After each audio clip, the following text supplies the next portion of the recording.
जय हिंद दोस्तों, कैसे हैं आप सभी। आशा करता हूँ आप सभी बढ़िया होंगे और अपनी जो काउंसलिंग की प्रक्रिया है उसमें रजिस्ट्रेशन कर रहे होंगे। और बहुत बड़ी खुशखबरी है आप सभी के लिए, कुरुक्षेत्र यूनिवर्सिटी कुरुक्षेत्रा ने अपने रजिस्ट्रेशन ओपन कर दिए हैं। ये हरियाणा की एक स्टेट यूनिवर्सिटी, इसे नेक की तरफ से A++ ग्रेड और कैटेगरी 1 की यूनिवर्सिटी है ये। इनका ये एक नोटिस देख सकते हैं आप, Kurukshetra university established by the state legislator in 1956, काफी पुरानी यूनिवर्सिटी है। और इनमें आप जो BSc B.Ed और BA B.Ed का कोर्स देखेंगे यहाँ देखेंगे education, MA in education, M.Ed special, उसके बाद B.Ed स्पेशल, उसके बाद 4 year integrated training and education program, यही इनका ITEP प्रोग्राम है। Training and education program, BA B.Ed, BSc B.Ed and BCom B.Ed तीनों कराती है। BCom B.Ed के कितने भी अगर आपकी 30 परसेंटाइल भी है तो आपका एडमिशन हो जाएगा। बाकी BA B.Ed और BSc B.Ed में अगर आपकी परसेंटाइल 40 तक है तो यहाँ लास्ट तक आपके चांसेस बन जाएंगे एडमिशन के। एडमिशन के लिए आपकी कौन सी वेबसाइट विजिट करनी पड़ेगी उन सब की भी बात करेंगे। This is the portal iums.kuk.in। जब आप सर्च करेंगे IUMS, आप इसे स्मॉल में सर्च करेंगे, वो भी मैं वेबसाइट बता दूंगा। IUMS.kuk.in, ओके ना, KUK.in। इसे जब आप सर्च करेंगे आप डायरेक्ट इस पोर्टल पर पहुंच जाएंगे, उसकी भी हम बात करेंगे। तो सबसे पहले आप जब इस वेबसाइट को सर्च करेंगे तो यहाँ आप पहुंचेंगे IUMS पोर्टल पे। यहाँ पर आपको ये क्या लिखा है, एग्जिस्टेड एम्प्लॉय एंड स्टूडेंट्स के लिए ये। फिर आपको इसमें करना पड़ेगा regular admission portal, UTD UIET और IIHS। इस पे आपको UTD में आपका कोर्स आएगा। रेगुलर एडमिशन पोर्टल पे जैसे ही आप क्लिक करेंगे आपके लिए थोड़ी सी चीजें बदलेंगी और पोर्टल कुछ इस प्रकार से हो जाएगा। ये देखिए iums.kuk.ac.in, इस पे आपको जाके करना है क्लिक। इस वेबसाइट से ही आपके रजिस्ट्रेशन होंगे। ओके, उसके बाद आपको इसमें देखेगा एडमिशन होम न्यू रजिस्ट्रेशन। तो ये जो न्यू रजिस्ट्रेशन वाला आपको कॉलम दिख रहा है, this is the column for new registration. जो कैंडिडेट न्यूली रजिस्ट्रेशन करेंगे इस पे क्लिक कर देना है आपको। जैसे ही आप इस पे क्लिक करेंगे आपको कुछ इस प्रकार से एक इंटरफेस नजर आएगा। ओके ना, इधर आएगा already registered candidate sign in log in here. उसके बाद न्यू एप्लीकेंट रजिस्ट्रेशन, यहाँ हरियाणा जो भी आपकी स्टेट है, हरियाणा है हरियाणा, अदर स्टेट है तो do you have Aadhaar card, आपको यस कर देना है। जैसे ही आप यस करेंगे उसके बाद कुछ ऐसा आएगा, do you have Aadhaar card, मैंने यस किया तो इसमें एंटर आधार नंबर एंटर करने के बाद आप वेरीफाई करेंगे। जैसे ही आप वेरीफाई करेंगे अगर आपका इस पे रजिस्ट्रेशन, तो उसमें आ जाएगा record not found. Record not found का मतलब आपको रजिस्ट्रेशन करना पड़ेगा, ये चीज है। तो आपको यहाँ enter first name, enter middle name, enter last name, enter email, enter mobile number और आपको ये कैप्चा फिल कर देना। जैसे ही रजिस्टर करेंगे आपका जो वीकेंड से आईडी और पासवर्ड जनरेट हो जाएगा और ये you are logged in as Abhay Pratap Singh, मैंने अपने नाम से ऐसे ही किया था। By submitting this application from you confirm that you are requesting admission to the selected programme and are providing the above information about your personal data for the purpose K you K request this information for legitimate academic purpose and in order to make decision about your admission to the programme. तो आगे बढ़ते हैं और आगे आपको इसी इंटरफेशन में आएगा अंडर ग्रेजुएट में बैचलर ऑफ होटल मैनेजमेंट, आप ये देख सकते हैं BA B.Ed 4 year integrated training education program, BSc B.Ed BCom B.Ed के लिए सेम। तो आपको ये अंडर ग्रेजुएट प्रोग्राम वाले सेक्शन में आपको मतलब कहीं ना कहीं एडमिशन लेना है। तो उसका मैंने डाल रखा है by submitting this application form you confirm, बाकी चीजें इन्होंने दे रखी हैं। उसके बाद आपको क्या करना है, इस तरह से जब आप लॉग इन करेंगे तो आपको कुछ उसी एडमिशन वाली वेबसाइट पे आपको कुछ इस तरह से इंटरफेस नजर आएंगे कि आपने रजिस्ट्रेशन तो कर दिया, उसके बाद आप किस प्रोग्राम या किसमें वीकेंड से काउंसलिंग कराना चाहते हैं। तो इसमें आपको सर्च कर लेना है। आपको इसमें जब सर्च करेंगे MTech प्रोग्राम तो आपको इसमें इस वाले प्रोग्राम पे जाना है, UG PG, ओके ना।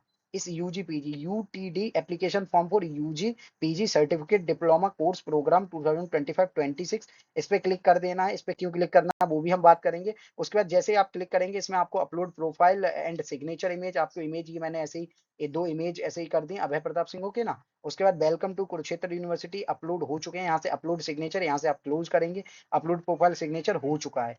आगे बढ़ते हैं UET। उसके बाद आपको जहां पे लिख के आ रहा था सभी एप्लीकेशन स्टार्ट एप्लीकेशन, तो MTech में आपको किस प्रोग्राम में करना है। फॉर एग्जांपल हमें करना है UTD UG PG प्रोग्राम में करना है, ओके ना।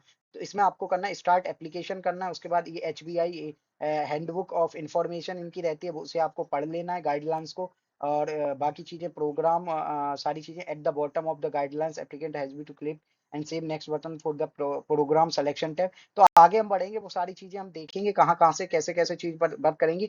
बात कर लें आपकी फी कितनी रहने वाली है रजिस्ट्रेशन के लिए। तो applicant can be select one और more programme, the application processing fee of a programme has been fixed. आपको 1200 देने हैं अगर आप जनरल, ओबीसी, ईडब्ल्यूएस कैटेगरी से हैं। ओके, और अदर स्टेट वाले कैंडिडेट एज अ जनरल ही कंसीडर करे जाएंगे, वो किसी भी कैटेगरी के हों। उसके बाद है RS 300 for SC BC differently abled candidate of Haryana only, यहाँ दे रखा है इन्होंने। If any applicant applies for that then one programme ही सी। तो 300 आपको ये जो हरियाणा के SC BC और डिफरेंटली एबल कैंडिडेट है उनके लिए है फी। और 1200 जो जनरल, ओबीसी और जो अदर स्टेट के रहेंगे वो सभी जनरली कंसीडर करे जाएंगे। अगर आप उसमें एडिशनल जैसे एक कोर्स के लिए अप्लाई करेंगे तो इतनी फिक्स फी है। एडिशनल में आपको जनरल, ओबीसी वगैरह अदर स्टेट वालों के लिए 500 प्लस होगा पर कोर्स। और जो SC BC और डिफरेंटली एबल्ड हरियाणा के उनके लिए 125 होगा। फॉर एग्जाम्पल कोई हरियाणा का बच्चा अप्लाई कर रहा है तो उसके लिए जो फी रहने वाली है SC BC, अगर उसने BA BEd BSc BEd और यहाँ आप तीनों कोर्सेज में अप्लाई कर सकते हैं एक स्टूडेंट, मतलब तीनों कोर्सेज में। तो 125 के हिसाब से आपका ये हो गया, वी कैन से 250 रुपीज। और 300 टोटल आपकी जो फी बनेगी वो बनेगी जाके 550 रुपीज। वही कोई जनरल या अदर स्टेट का, फॉर एग्जाम्पल मैंने यूपी से भरा है तो ये 1200 और 1200 प्लस 500 प्लस 500, मतलब मैंने BA BEd BSc BEd और BCom BEd में भरा है तो मेरी मतलब 2200 बनेगी। क्योंकि मैं अदर स्टेट का हूँ तो इसमें अदर स्टेट वालों को ज्यादा फी पे करनी पड़ेगी। BC का मतलब ओबीसी कैटेगरी, ओके ना। पर्सनल बेटेज वगैरह इन्होंने दे रखा है, बटन परमानेंट सारी चीजें दे रखी हैं। उसके बाद आ जाते हैं guidelines for application, programme selection, programme, इन सारे चीजों का इन्होंने। सबसे पहले हम प्रोग्राम सिलेक्शन ही होगा। यहाँ आप देख सकते हैं गाइडलाइंस पढ़नी, गाइडलाइंस को पढ़ने के बाद I read and agree to the term and condition, उसके बाद नेक्स्ट करना है। जैसे नेक्स्ट करेंगे प्रोग्राम सिलेक्शन आएगा तो सर्च कर लो, चाहे प्रोग्राम आपको सर्च नहीं करना तो आप यहाँ आएंगे जो अंडर ग्रेजुएट कोर्स वाले में, तो आपको BA BEd 4 year, BSc BEd और BCom BEd। तो मैंने इस नेक्स्ट वाले सेशन में वो भी मतलब इंटरफेस में भी पूरा लगाया हुआ फोटो कि मैंने BA BEd BSc BEd BCom BEd तीनों सेलेक्ट कर लिए। आगे बढ़ते हैं तो आगे आप देखेंगे कि पर्सनल डिटेल्स में आ गए, तो इसमें मैंने जो भी डिटेल्स थी वो भर दी हैं। और उसके बाद मैंने बीच में और भी डिटेल्स थी मैंने, पर वो नहीं अप्रोप्रिएट समझा लगाना। तो ये चीजें सारी डिटेल्स आपको भर देनी है। एड्रेस पे क्लिक करेंगे उसके बाद, एड्रेस वाले इस लिंक पे, उसके बाद आपको एड्रेस भरना है। उसके बाद बेटेज पे क्लिक करेंगे, बेटेज भरना है। अदर डिटेल्स कैटेगरी जैसे कि आपको एकेडमिक डिटेल्स फिल करनी है, उनकी भी आगे बात करेंगे। तो इसके बाद आपको भरनी है जो पर्सनल डिटेल, सारी भरने के बाद आपको क्या करना है, सेव एंड नेक्स्ट कर देना। जब आप सेव एंड नेक्स्ट करेंगे यानी यहाँ से, तो आपको आएगा पर्सनल डिटेल्स में ये कोटा है कुछ, जैसे एनसीसी कैडेट हुए पास्ट सी, ये सारे अलग अलग है। मैंने नन कर दिया, मेरे पास कोई नहीं था। अगर किसी के पास है तो उसे भर देना, ओके ना। पर्सनल डिटेल्स में आ जाते हैं। तो पर्सनल डिटेल्स के बाद आपका हो चुका। उसके बाद करना है other details, click here to other details. तो do you have complete your last qualification, इसमें नो करना है अगर आप कुरुक्षेत्र से पहले नहीं पढ़े। सुपर न्यूमरी कोटा वगैरह कुछ भी है तो आपको भर देना है, वरना नन कर देना है। बहुत सारे आउटस्टैंडिंग स्पोर्ट्स पर्सन वगैरह, कुरुक्षेत्र यूनिवर्सिटी एम्प्लॉय नो कर देना है। कोविड सपोर्ट स्कीम में अगर आप हैं तो यस करना, वरना नो। अप्लाइंग फॉर ITAP तो आपको यहाँ सिलेक्शन और प्रोग्राम में कर देना। इस पे जैसे आप क्लिक करेंगे आपको आएगा क्या क्या ऑप्शंस आएंगे उसकी भी बात करेंगे। तो अप्लाइंग फॉर आपको यस करना है। जैसे ही आप यस करेंगे आपको result NCET conducted by score आपको कर देना है। और आपको अपना NTA का जो भी स्कोर है परसेंटाइल में सभी परसेंटाइल जोड़ के लिख देनी है, ओके ना। उसके बाद आपको do you have complete your last qualification वगैरह सारी करनी है। और कैटेगरी का जब सिलेक्शन आएगा तो आपको all India general, all India EWS, मतलब उसके बाद Haryana general, Haryana EWS, Haryana OSC, parental income up to 2.5 lakh. बाकी इन्होंने सारी कैटेगरी दे रखी है, BCA BCB both EWS and all India quota and Haryana both. तो ये चीज है, ओके ना। आगे इसमें आपको किस कैटेगरी में अप्लाई करना है, सेलेक्ट कैटेगरी, ये जो कैटेगरी का ऑप्शन आपको आता है ना, इसमें आपको जैसे कैटेगरी सिलेक्शन आता है। तो आगे बढ़ेंगे, आगे और भी कुछ डिटेल है जैसे एजुकेशनल हिस्ट्री में आपको भर देना है। 10th की पहले भरेंगे एजुकेशनल हिस्ट्री में, तो ऐड डिटेल्स करेंगे। उसके बाद सबसे पहले 10th का ले लेना है। 10th का सेक्शन चुनने के बाद आपको क्या करना है, आप कौन से बोर्ड से थे। फॉर एग्जांपल कोई CBSE बोर्ड से, मैं CBSE से था तो मैंने भरा 10th का भरा CBSE board. Name of the institute JNB, roll number XYZ जो भी है, ईयर ऑफ पासिंग मैंने जो में आया भरता गया हूँ। परसेंट सिस्टम मैंने भर दिया। ओपटेंड मार्क्स 500, मेरी परसेंट 80 बनी। उसके बाद ऐड न्यू डिटेल्स और ऐड करनी है। उसके बाद आपको 12th की डिटेल भर देनी है जिसमें आपको जो भी आपका है, फॉर एग्जांपल मैंने आर्ट्स लिया है। उसके बाद आपको अपलोड डॉक्यूमेंट वाले सेक्शन में आना है। इसमें आपको सारे डॉक्यूमेंट मैंने अपलोड कर दिए हैं। यहाँ दे रखा है allowed only file with extension PNG JPG PDF only one file is allowed with 1 MB max to max होनी चाहिए। तो ये केबी भी दे रखी है 1000 केबी की। ये सारी मैंने एक ही पिक सभी जगह कर दी। उसके बाद नेक्स्ट करा, और जैसे ही नेक्स्ट करेंगे उसके बाद जो सेक्शन आएगा वो डिक्लेरेशन का आएगा, और इसमें डिक्लेरेशन आई अभय प्रताप सिंह डिक्लेयर डेट, जो भी ऐसे आप पढ़ लेंगे पॉज करके। और वहां भी आपको देखने को मिलेगा, आपको पढ़ना है और उसके बाद सेव एंड नेक्स्ट करना है। उसके बाद आपका कुछ इस तरह का आ जाएगा रिव्यू एंड सबमिट। तो यहाँ पे रिव्यू का ऑप्शन आएगा। इसकी आप पीडीएफ नहीं देख सकते या एक बार में पूरा स्क्रीनशॉट पॉसिबल नहीं था, तो ये चीजें यहाँ नेक्स्ट करना है आपको रिव्यू लेके। जैसे ये प्रोग्राम्स हैं, इनमें मैंने अप्लाई किया है। यहाँ एक क्यूआर भी आपको दिखेगा। ये प्रोग्राम्स हैं, ये कुछ डिटेल्स हैं रिव्यू एंड सबमिट के लिए।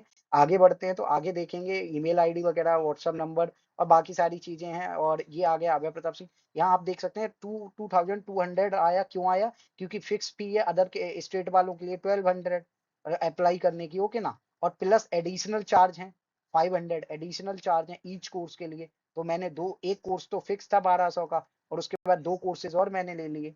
तो इसीलिए 3 कोर्सेज में मैंने अप्लाई कर दिया, तो मेरा हो गया टोटल 2200। ओके ना। आगे बढ़ते हैं। आगे यहाँ से आपको समझ में आएगा कि उसके बाद पेमेंट कैसे करना है। यहाँ पे मे का पेमेंट और please do not press the browser back button with while going for payment, आपको यहाँ ये करना है। उसके बाद प्रोसीड, आप जैसे for example SBI proceed to online payment कर देना है। उसके बाद कुछ ऐसा आएगा जीएसटी वगैरह, ये transaction number kindly note order number भी कर लेना है। इस ऑर्डर नंबर को जरूर आपको नोट डाउन करना है। ये आपके अगर पेमेंट में कोई इशू आएगा, इसी से आपका सारा कुछ होगा। स्क्रीनशॉट ले ले, ज्यादा बेटर रहेगा। आगे बढ़ते हैं। उसके बाद ऑल बैंक्स एसबीआई यहाँ क्लिक कर देना है और पे नाउ। जो भी है बाकी सारी चीजें आपको पता ही है कैसे पेमेंट होता है। इसमें इतना कोई ज्यादा सोचने वाली बात नहीं है। आई होप आपको इससे ये अंडरस्टैंडिंग डेवलप हो गई होगी कि कितनी आपकी मतलब। और यहाँ की बात करें कट ऑफ्स की, तो मैं पहले ही बात कर भी चुका हूँ। अगर 40+ परसेंटाइल है ना, और आप अदर स्टेट से भी हैं, तो जरूर अप्लाई करें। लो मार्क्स स्टूडेंट के लिए अच्छा ऑप्शन होने वाला है। बेस्ट इंस्टीट्यूट है ये, आई टैप के लिए बेस्ट इंस्टीट्यूट है। जो स्टेट लेवल पे जितने भी इंस्टीट्यूट है उनमें ये बेस्ट इंस्टीट्यूट है, ओके ना। आई टैप के लिए, लो मार्क्स स्टूडेंट के लिए भी वैसे भी। और आपकी जो टोटल फी रहने वाली है यहाँ आपकी वही 60,000 टू 65। अदर स्टेट से है तो आपकी ज्यादा से ज्यादा 70 के जाएगी, ओके ना। अगर अदर स्टेट से हैं, अगर आप होम स्टेट से ही हैं तो आपकी वही 60-50,000 के करीब फी रहने वाली है। आई होप आपको ज्यादातर चीजें क्लियर हो गई होंगी कुरुक्षेत्र यूनिवर्सिटी कुरुक्षेत्रा के बारे में। और कौन कौन से इंस्टीट्यूट पे आप चाहते हैं ऐसे डिटेल्ड वीडियो जिनमें फॉर्म फिलिंग की पूरी प्रोसेस बताई जाए, ज्यादा से ज्यादा कमेंट करके बताएं। वीडियो अच्छा लगे वीडियो को लाइक करें, ज्यादा से ज्यादा शेयर करें। और चैनल पे नए तो चैनल को सब्सक्राइब करना ना भूलें, बेल आइकन को दबा लें ताकि सभी नोटिफिकेशन सबसे पहले आप तक पहुंच सकें। और और अगर आपके कोई और भी डाउट है तो आप हमें डीएम भी कर सकते हैं हमारे सोशल मीडिया प्लेटफॉर्म्स पर, जिनके लिंक आपको चैनल के डिस्क्रिप्शन, इस वीडियो के डिस्क्रिप्शन में मिल जाएंगे। धन्यवाद दोस्तों।